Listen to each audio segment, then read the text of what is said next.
이 엔저는 한마디로 내 소득이 20, 30% 어느 날 갑자기 줄어드는 거나 마찬가지예요. 이게 1억 명이 넘는 일본 국민들 전체가 그렇다고 생각해봐요. 재앙이지 않아요? 주가를 끌어올리기 위해 가지고 주식을 엄청 사들었어요. 일본 은행이. 금리를 올리면 어떻게 됩니까? 떨어져요. 국채도 떨어지고 주가가 떨어지면 그 손실이 어마어마한 거예요. 그러니까 일본이 금리를 올릴 수 있겠어요? 없겠어요?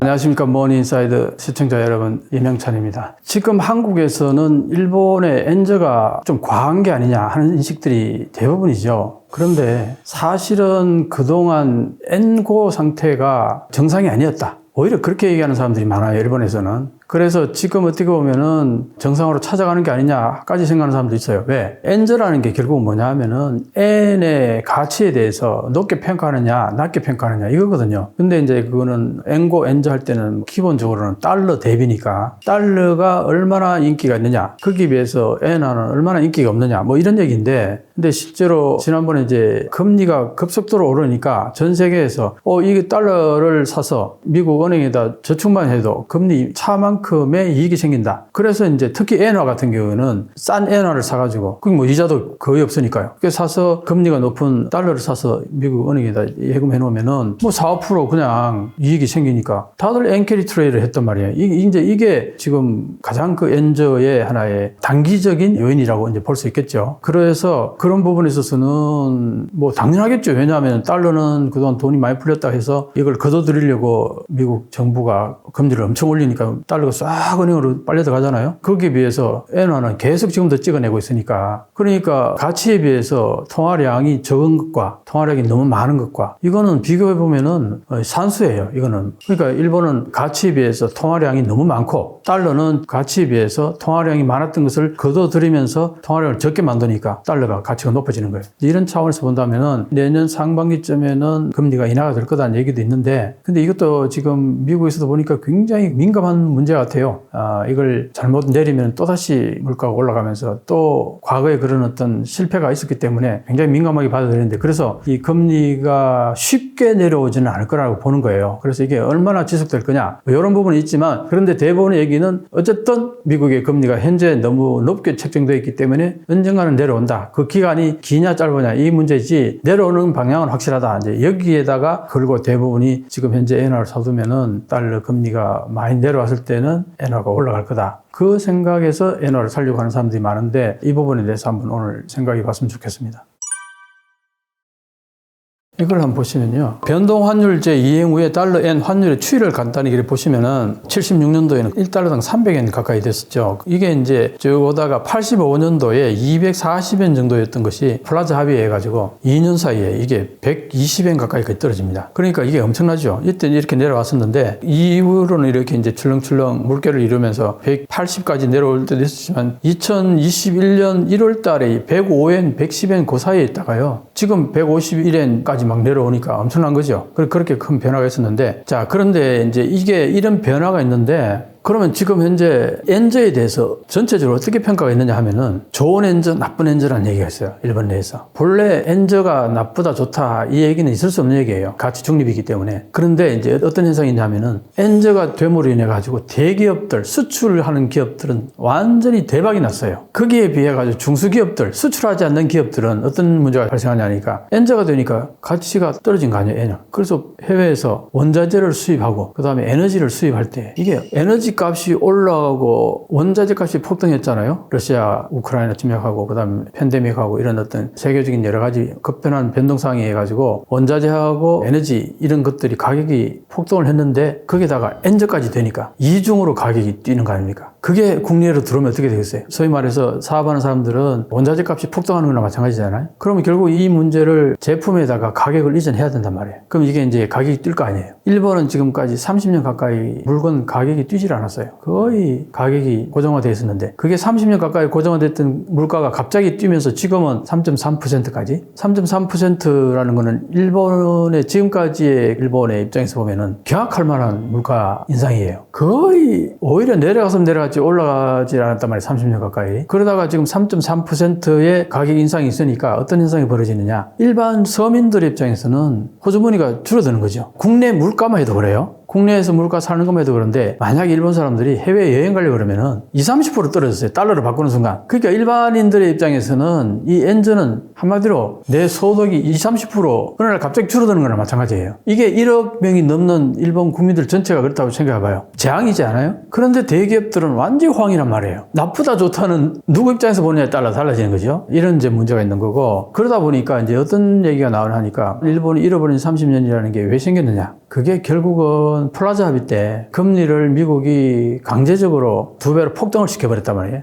어떤 현상이 벌어졌겠어요? 수출하는 기업들은 폭망했겠죠. 어느 날 갑자기 한 1-2년 사이에 자기 제품 가격이 2배로 뛰어버렸다. 기술이 개발이 돼가지고 혁신이 있어가지고 제품이 엄청 좋아져서 모르는데 같은 제품 가지고 가격이 2배로 뛰면은 이거는 뭐 경쟁이 안 되죠. 그러니까 대기업들이 서서히 망해갔죠. 지금 그래서 그 잘 나가던 일본의 전자제품들 다 망했잖아요. 한국의 삼성, LG한테 다 밀려버렸어요. 지금 눈 씻고 닦고 봐도 제대로 된 제품 하나 찾을 수 없어요. 핸드폰이 있습니까? 처음에 출발할 때 일본의 핸드폰이 제일 좋았어요. 근데 지금 뭐 삼성이나 애플에 밀려가지고 아예 사라져버렸다고요. 자, 이게 왜 그러느냐 하니까 엔화가 너무 폭등하는 바람에 가격 경쟁력에서 완전히 밀려버린 거죠. 일본은 그때부터 수출보다는 내수시장으로 지향을 한 거예요. 왜? 수출을 하러 가면은 엔화가 너무 비싸가지고 이게 가격 경쟁력이 없단 말이에요. 근데 국내는 그게 아니잖아요. 국내는 그 가격이 그대로니까. 그러니까 이제 대부분의 기업들이 국내로 향하거나 아니면은 다 해외로 공장을 이전시켜버리는 거예요. 그러니까 일본 국내는 공동화가 돼버리는 거예요. 일본 국내에 투자를 안 하고 투자는 대부분 해외, 동남아나 중국이라든가 이제 인건비가 싸고 그다음에 물가가 싸고 뭐 이런 데로 다 옮겨가버려요. 그러니까 지금 현재 어떤 일이 벌어지냐 하니까 엔저가 이 정도 되면은 엄청난 그 수출 물량이 폭등을 해야 될 거 아니에요. 근데 그렇지가 않다는 거예요. 여기에 지금 포커스를 정확히 맞춰야 돼요. 그래서 한국의 언론에서나 어디 가끔 뉴스에도 보면은 한국이 대기업들이 막 그냥 엄청나게 호황이고 막 이런 얘기를 하는데 정말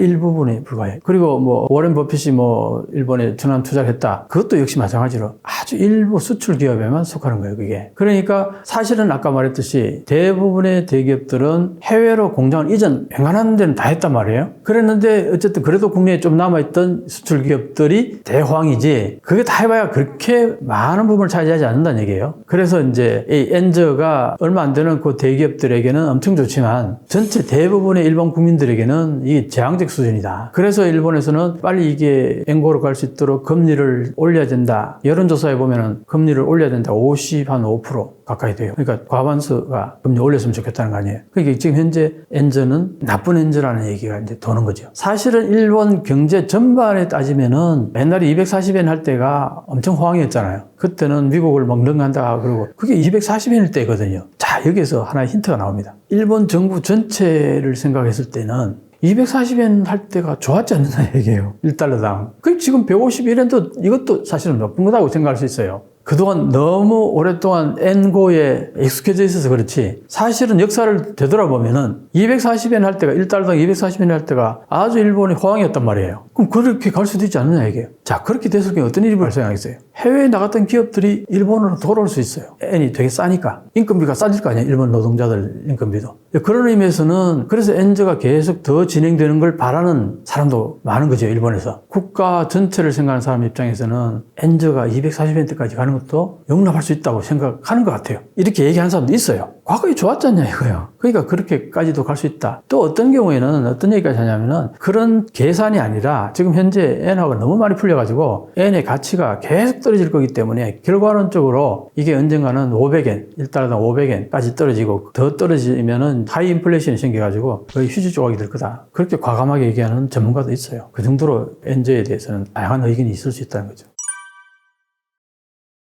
올 4월 달에 일본은행 총재가 바뀌었잖아요. 우에다 총재로 바뀌었는데 우에다 총재는 동경대학 교수였습니다. 보통 일본은행 총재는 누가 하느냐? 일본은행에서 처음 입사해서 쭉 성장해온 사람이 맞거나 아니면은 재무성에서 일본 정부 재무성에서 금융 담당했던 공무원 이쪽에서 번갈아 가면서 올해 일본 출신자가 맡으면 내년에는 재무성 출신자가 맡는다. 교대교대로 이렇게 맡았는데 이게 왜 그러느냐? 일본은행 총재 자리 좋지 않겠어요? 봉급도 엄청나게 높을 거고 명예도 있을 거고 그죠? 서로 맡으려고 그러는데 근데요 이번에는 이 양쪽에서 아무도 안 맡으려고 그랬어요. 달아나 버렸다는 거예요. 사실은 일본에서 언론에서도 아마 노리야 부총재가 맞는 게 거의 기정사실화 됐다. 그 사람이 일본은행에서 커온 사람이에요. 이 사람이 맡을 거다고 다들 얘기했어요. 근데 이 사람이 달아나 버렸다. 이 표현을 하더라고요. 그럼 그 외에 과거 같으면은 그 주변에 부총재도 여러 명이 있고 그 다음에 오비도 있고 서로 하려는 사람들이 막 벌벌 할 텐데 이번에는 아무도 안 맡으려고 그랬다는 거예요. 이게 뭘 말하겠어요? 이게요. 그걸 얘기한 사람이 2년 전부터 예언을 했어요. 이 일본은행 총재 지금 일본은행 출신자나 재무성 출신자는 아무도 안 맡을 거다. 왜? 앞으로 지옥이 기다리고 있다. 그건 무슨 말이냐? 5년 내로 일본은행이 파산할 가능성이 있다. 이렇게 본 거예요. 이게 굉장히 아주 대담한 사람의 예언인데 지금도 계속 그 사람은 그렇게 주장을 합니다. 왜 그러냐 하는 얘기는 결국은 뭐냐 하니까 일본의 이 엔화가 너무 많이 풀렸다는 거예요. 달러는 현재 GDP의 2.6배 정도가 통화량이 많이 풀렸다면은 일본 엔화는 현재 GDP의 14배 이상이 풀렸다는 거예요. 그런데 지금 달러는 어떻습니까? 금리를 높여가지고 달러를 은행으로 빨아들이고 있잖아요. 그러니까 어떻게 보면은 외부에 퍼져있던 통화량이 축소가 되고 있단 말이에요. 그럼 결과론적으로 달러는 가치가 높아지겠죠. 거기에 비해서 엔화는 14배가 지금 더 많이 풀려있음에도 불구하고 지금도 계속 찍어내고 있어요. 그러니까 이게 앞으로 문제다 이거예요. 금리차? 그거는 단기적으로는 그게 큰 이유가 될 수 있지만 중장기적으로 봤을 때는 미국의 금리는 또 내려올 수도 있는 거고 올라갈 수도 있는 거고 그 변화에 따라서 100엔 하던 게 150엔, 200엔 이 사이는 왔다 갔다 할 수 있지만 1달러당 500엔까지 폭락하고 나중에는 완전히 쓰레기로 바뀔 가능성이 있다. 휴지조각으로 바뀔 수 있다. 이 얘기하는 근거는 뭐냐면 바로 이 통화량의 엄청난 차이. 이렇게 많이 풀렸음에도 불구하고 엔화는 앞으로도 계속 무한대로 찍어내야 된다는 거예요. 여기에 문제가 아주 심각한 문제가 쌓여있다. 그게 지금 일본은행 총재를 지금까지 그 양 기관에서 기관 출신자들이 서로 맡으려고 피 튀기게 경쟁해 왔는데 지금은 아무도 안 맡으려고 다 도망가 버렸다는 거예요. 그 얘기를 그 사람은 도망갔다는 얘기를 하더라고요. 아무도 안 맡으려고. 왜 그랬겠느냐 이거. 지옥이 기다리고 있다 앞으로. 그 지옥을 그러면 동경대 교수는 왜 맡았을까? 그 글도 있어요. 교수들이 물정에 조금 어둡다. 세상 물정에. 그러니까 이 지옥인 줄은 알지만 그 지옥이 실감을 못 한다는 거죠. 그렇게 표현을 했어요. 근데 왜 그런 표현을 했냐니까 자기는 딜러로서 한 20, 30년 가까이 현장에서 뛰었는데 피를 한 3번 토했답니다. 그 정도로 이게 하드한 작업이라는 거예요. 환율을 가지고 딜러로 돈 버는 게 그만큼 예측하기 어렵다는 거예요. 그렇게 어려운데 그랬던 사람이 자기가 현재 엔저는 모든 지표들이 한 방향으로 향하고 있다는 거예요. 지금만큼 쉽게 투자할 수 있는 적이 없었다는 거예요. 왜? 이 환율이 오르고 내리고 엄청나게 복잡한데 지금은 자기가 볼 때는 이건 무조건 엔저로 가는 방향으로 모든 지표가 보인다는 거예요. 그러니까 이게 앞으로 계속 떨어질 건데 이거 나중에 떨어지면은 일본 은행이 감당을 못한다 이거죠.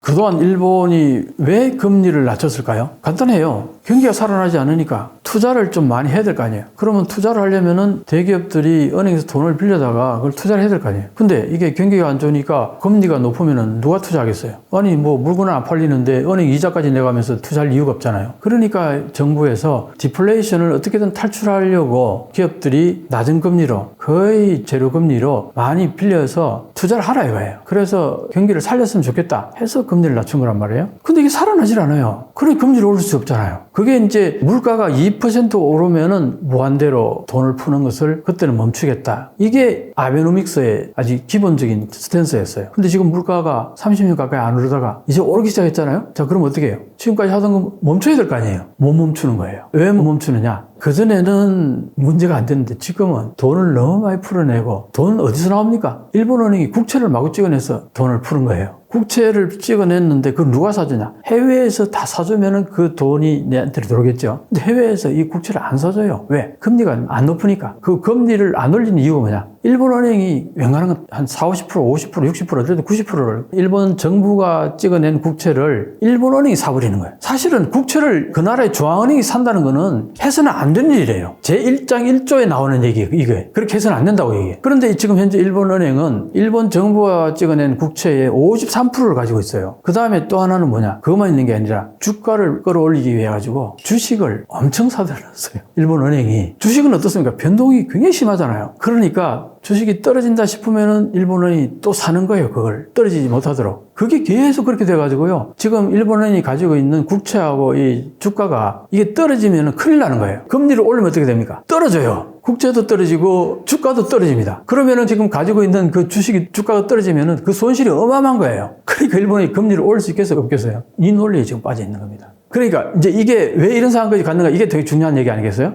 그 원인이 뭐냐 하니까 일본 정부가 그렇게 금리를 낮춰주면서 경기 활성화하려고 돈을 풀었는데 그 돈을 풀어가지고 기업들이 그 돈을 가지고 부가가치를 많이 높여서 국력을 키웠어야 될 거 아니에요. 그걸 못했다는 거예요. 안 했다는 겁니다. 자, 이게 무슨 얘기냐면은 대기업이나 중소기업이나 내가 살아남으려면은 기술 혁신해가지고 부가가치를 높여야 될 거 아니에요. 그러지 않아도 싼 이자로 빌려다가 대충 해도 기업 경영하는데 크게 무리가 없으니까 혁신을 할 동기를 별로 못 느낀 거예요. 이게 지금 핵심입니다. 그 일본이 혁신을 안 하다 보니까 부가가치가 굉장히 낮아요. 딱 한마디로 말해서 노력을 안 한 거죠. 완전히 이제 땅 짚고 헤엄친 거죠. 일본, 미국, 독일 이래 부가가치 추이를 한번 보면요. 빨간색이 일본인데 일본을 1로 잡았을 때에 미국과 독일을 표시를 했습니다. 전 종목에 걸쳐가지고요. 미국이 4배, 5배, 2배, 1.5배 대부분이 그래요. 전 종목에서. 독일도 보면은 일본보다 나은 게 한 7개. 대부분이 일본보다 부가가치가 높다는 겁니다. 미국은 확실히 높고 독일도 한 1.5배에서 2배, 3배 이렇게 높아요. 그럼 뭘 말하느냐? 일본 기업들이 부가가치가 굉장히 낮다는 거예요. 자, 그 성장을 안 했다는 겁니다. 성장을 안 하니까 이게 어떻게 돼요? 물가가 안 올라가는 거예요. 기업 입장에서는 성장을 안 하니까 임금을 못 올려주죠? 임금을 못 올려주니까 소비가 활성화되지 않을 거 아니에요. 소비가 활성화 안 되니까 기업 이익이 안 남는 거예요. 그 투자를 못 하는 거고 이게 악순환이에요. 그게 30년 동안 이어졌다는 거예요. 자, 그러다 보니까 무슨 문제가 있냐면 이 기업들이 국내주로 한다 그랬잖아요. 갈라먹게 하는 거예요. 일본에 나발이라는 얘기가 있죠. 그 나발이를 서로 침범 안 하고 경쟁 안 하고 카르텔이 형성되는 거예요.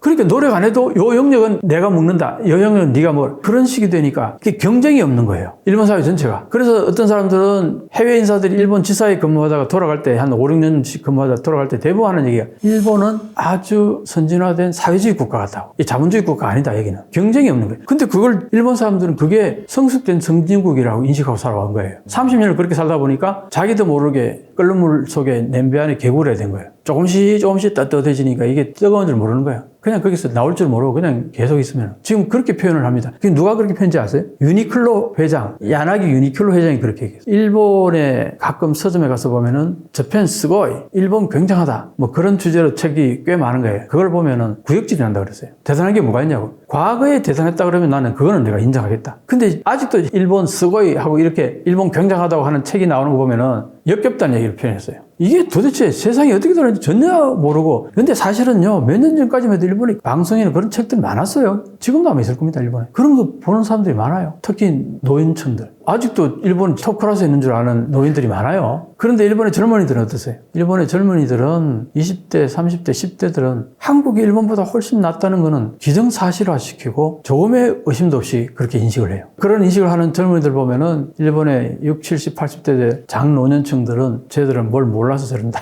내지는 어떻게 저럴 수가 있냐 그런 얘기들을 하죠. IT 산업과 반도체를 전체적으로 함께 볼 생각입니다. 왜냐하면 반도체는 IT 산업을 이루는 근간이고 핵심이 되기 때문에. 최근 서울에서는 물 들어왔을 때 노져야죠. 대형 평수 아파트 하나, 소형 하나, 한가 하나 바꿔도 돈이 남아. 이것만 아셔도 부동산의 가격 전망을 어느 정도 하실 수 있다.